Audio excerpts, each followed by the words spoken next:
Konnichiwa friends. ¿Cómo estás? अरे कहना क्या चाहते हो? मतलब के hello friends, how are you? Sounds different? वो इसलिए क्योंकि आज हम लैंग्वेज की बात करने वाले हैं। भौतिक एक्चुअली तुझे ये लैंग्वेज सीखने का जहन में कैसे आया? वेल देखा जाए तो मैं एक एनिमी फैन हूँ और ज़्यादातर मांगा पे पढ़ता हूँ जो कि कॉमिक होती है।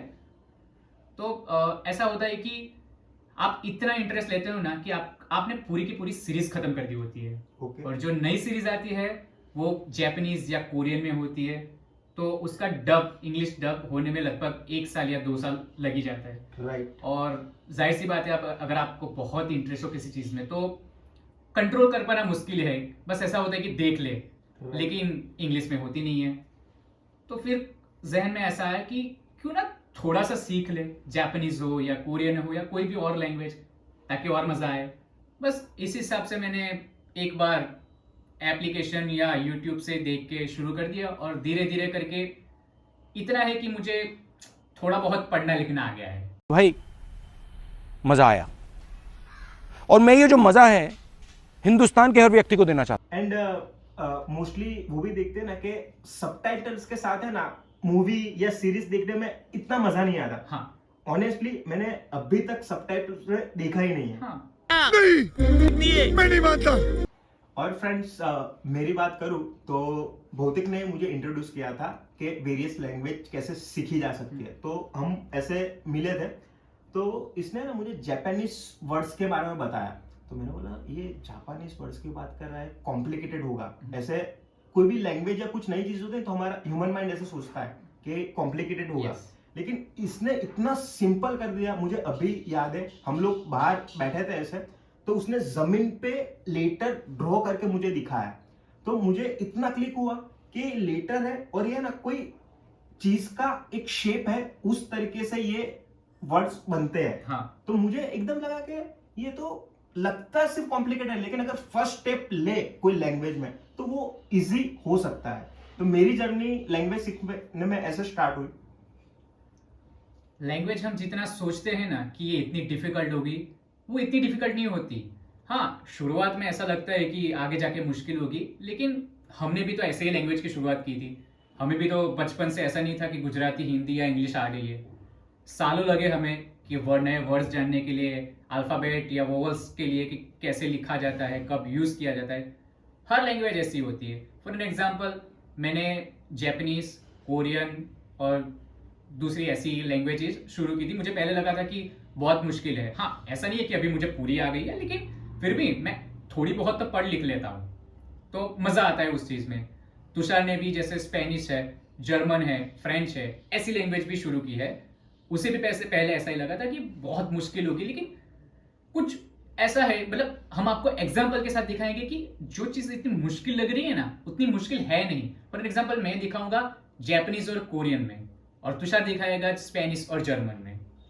यानी फ्रेंड्स, जनरली कैसा होता है पता है, लाइफ में फर्स्ट स्टेप लेना बहुत इंपॉर्टेंट होता है। यस। पहले हम सोच ही लेते हैं कि यार ये चीज कैसी होगी, करूं ना करूं। लेकिन अगर हम थोड़ा शुरुआत करते हैं ना तो फिर वो ब्रांचेस सिंपल होने की शुरुआत हो जाती है। जैसे कि भौतिक की वजह से मेरी जर्नी शुरू हुई और मैं आज एंजॉय करता हूँ। और मैं दिन में बहुत ऐसा नहीं कि घंटों घंटों टाइम देता हूँ। यही सबसे खास बात है। आपको कुछ भी नहीं करना है, आपको बस सिर्फ कोई भी एक लैंग्वेज को दिन के 5 मिनट देने हैं, बस, और कुछ भी नहीं। अगर आपको अल्फाबेट नहीं आते, सिर्फ दिन के 5 अल्फाबेट करो, दूसरे दिन उसी अल्फाबेट को याद करके दूसरे नए 5 अल्फाबेट करो। आपको ज्यादा से ज्यादा 1 महीना लगेगा अल्फाबेट को समझने में और वो सब करने में। उसके बाद आराम से आपको पता चल जाएगा। एंड इंडिया की खूबसूरती देखे ना तो इधर कितनी सारी लैंग्वेजेस है, इतने सारे स्टेट है। और गुजराती में कहावत है, बार गांव में बोली बदलाई। यस। और एकदम मैं सिंपल करूं ना तो आप में से मैं एक आपको चीज बताऊं कि पंजाबी गाने हम सुनते हैं। हम पंजाबी क्या सीखने गए थे? नहीं, म्यूजिक सुना, गाना सुना, तो लिरिक्स बहुत सारे सॉन्ग के आज आपको भी पता हो गए। और पंजाबी गाने पे हम डांस तो थिरकते तो एकदम है ही। तो लैंग्वेज का एक खूबसूरती है कि वो शब्द और कनेक्शन एक ऐसा बैठता है कि हम इजीली उसको सीख सकते हैं अगर फर्स्ट स्टेप और ट्राई करें तो। उसका दूसरा भी एक फायदा है। फॉर एन एग्जाम्पल, अगर छोटा सा एग्जाम्पल दूँ तो जैसे कि अभी के इंडिया के ज़्यादातर लोग ये सोचते हैं कि उनको कनाडा में सेटल होना है, राइट। ठीक है। तो ज़्यादातर हम क्या करते हैं कि इंग्लिश को अच्छी तरह से प्रिपेयर कर लेते हैं और बैंड ला देते हैं, जिसकी वजह से हमें आराम से परमिशन मिल जाती है वहाँ पर जाने के लिए, और फिर पीआर के लिए आप अप्लाई करो। लेकिन एक दूसरी भी बात है कि ज़्यादातर लंदन हो, आई मीन यूके हो या कनाडा हो, उसमें एक लैंग्वेज चलती है, वो है फ्रेंच, जो उनकी सेकंड लैंग्वेज है। ओके। तो अगर आपके पास फ्रेंच लैंग्वेज भी होगी तो आपको और बेनिफिट होगा और पीआर मिलने का चांसेस और भी बढ़ेगा, आपको कोई अच्छी कंपनी में जॉब भी मिलेगी। तो एक ऐसी है कि जरूरी नहीं है कि आपको उसका 100% आए। ऐसा कोई भी इंसान नहीं है जी जिसको हर लैंग्वेज का 100% आता हो। आपको समझ में आता है, लिखना बोलना आता है, दैट्स इट। राइट। एंड अगर आप कोई भी जगह पे राइट नाउ जॉब कर रहे हो, अगर आप अपने रिज्यूम में अपडेट करते हो कि मुझे ये Yes. लैंग्वेज आती है, तो 101% आपकी सैलरी बढ़ सकती है या आप आगे ग्रो इजीली कर सकते हो, और मजा तो आएगा ही आपको। फॉर एन एग्जाम्पल, फ्रेंड्स, मैं जर्मन लैंग्वेज की अभी मैं आपको इंट्रोड्यूस करवाता हूँ। तो मैंने कुछ वर्ड्स लिखे हैं। वासर, तो ये है ना, जर्मन इजीली इसलिए मेरे को लगा कि इंग्लिश से थोड़ा सिमिलर है। तो वासर का मीनिंग होता है वाटर, उंड एंड, मिल्स मिल्क, डांके थैंक यू, बिटर प्लीज। अब मैं आपको एक सेंटेंस मैंने जो लिखा है आप पढ़ सकते हो। वासर उंड मिल्स बिटर। तो आप इसका ट्रांसलेट कर पाओगे? डेफिनेटली कर पाओगे। Water and milk please.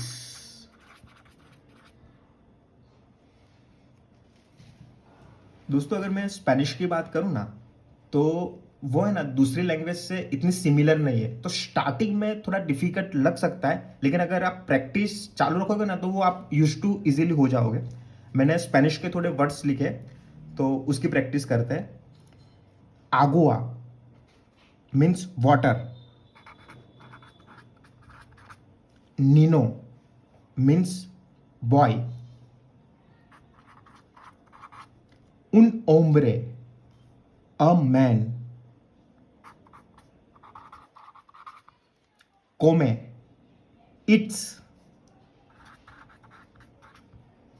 manzana, apple। अब एक सेंटेंस मैंने लिखा है, भौतिक कोमे मंजाना। तो मैं आशा करता हूं कि आपको इसका मीनिंग आइडिया आ ही गया होगा। भौतिक इट्स एप्पल।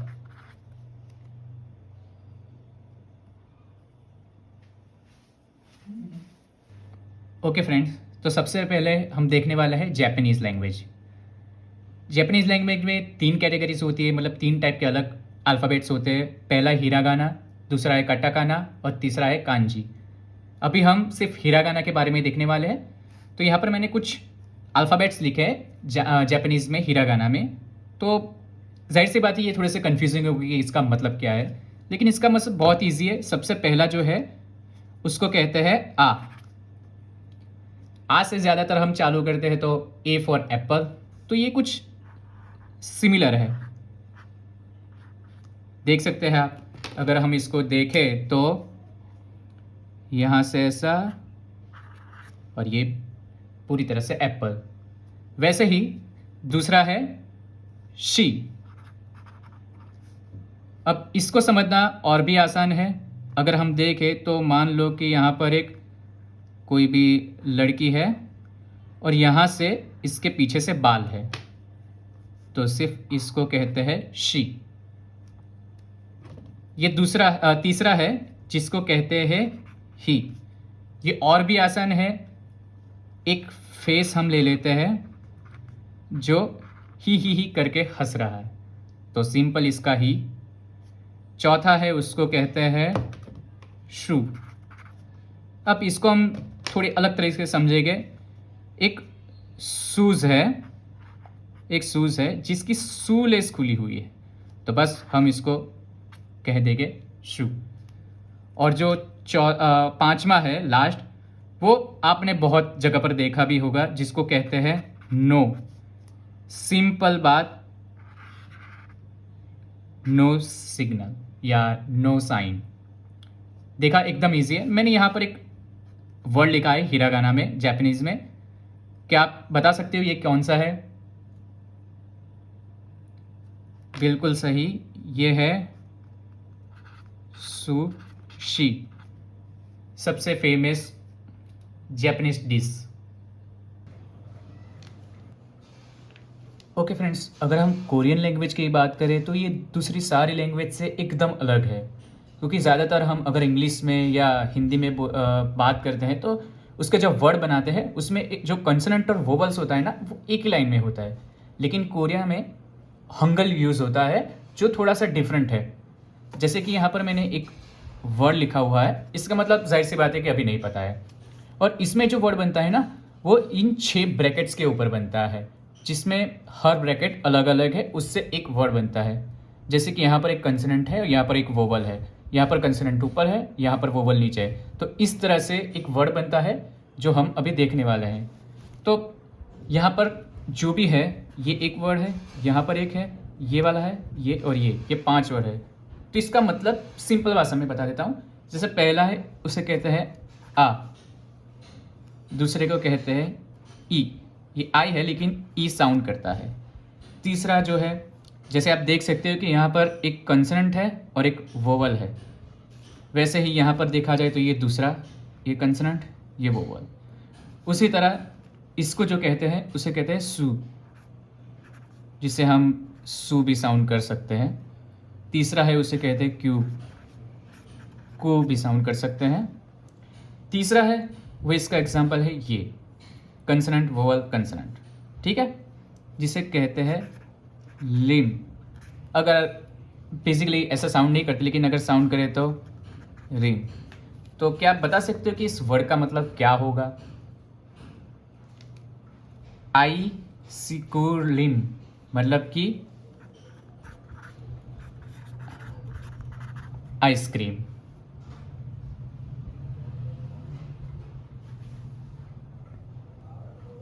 तो आपको क्वेश्चन आया होगा फ्रेंड्स के शुरुआत कैसे कर सकते हैं। तो आज बहुत सारे प्लेटफॉर्म है कि जहां से आप इजीली लैंग्वेज सीख सकते हो।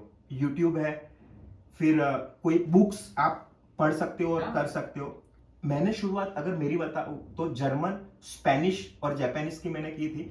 तो मैंने एक एप्लीकेशन मैं यूज करता हूँ, डिओलिंगो एप्लीकेशन है।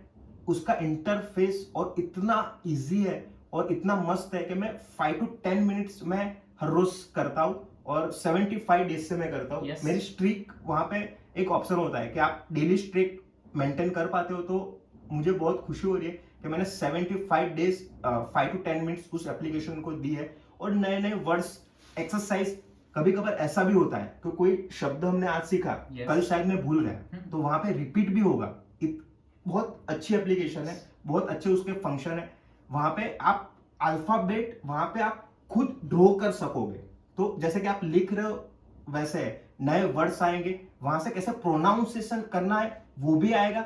आप सुनोगे, आप वापस प्रोनाउंसिएशन करोगे तो एप्लीकेशन आपको बताएगा आपने सही किया है कि नहीं किया। ऐसे नए नए वर्ड्स आप हर रोज इजीली, यानी फॉर एग्जांपल कभी कभार ऐसा भी हुआ था कि मैं मेरे काम की वजह से या कोई ट्रैवल मुझे करना पड़ा, तो मैं बस में भी सिंपल फोन है तो मैं इजीली वहां पे कर सका था। 5 to 10 मिनट्स में इजीली मेंटेन कर पाया हूं। तो और मजा भी आता है। जैसे कि मैं जर्मन के आपको कुछ शब्द बताऊं, जर्मन इसीलिए थोड़ी इजी भी मुझे लगी। पूरी ने मैंने नहीं सीख ली, लेकिन शुरुआत मेरी बहुत अच्छी हुई कि इंग्लिश से थोड़ी सिमिलर है। हाँ। जैसे कि वाटर, तो जर्मन में उसको बोलते हैं वासर, तो थोड़ा सिमिलर भी है ऐसे। तो ये ब्यूटी है लैंग्वेज की, मजा आता है। तो मेरी शुरुआत ऐसे हुई थी। तो आप फर्स्ट स्टेप के जरिए पे आप डिओलिंगो एप्लीकेशन यूज कर सकते हो। नहीं तो आपको कोई भी कन्वेंटेंट आपको लगता है कि भाई ये मेरे लिए इजी है, ये कोई प्रमोशन के वीडियो नहीं है कि डिओलिंगो आप यूज करो। ऐसे बहुत सारी ऐप है, लेकिन हमें डिओलिंगो थोड़ी सी ज्यादा अच्छी लगी, इसलिए हम बस बता रहे हैं। ओके फ्रेंड्स, होप सो आप सबको मजा आया होगा, और ये भी होप करता हूँ कि आप बहुत सारी नई लैंग्वेजेस सीखिए और सबको चौंका दे। Hasta luego, friends. मतलब कि सी यू अगेन फ्रेंड्स।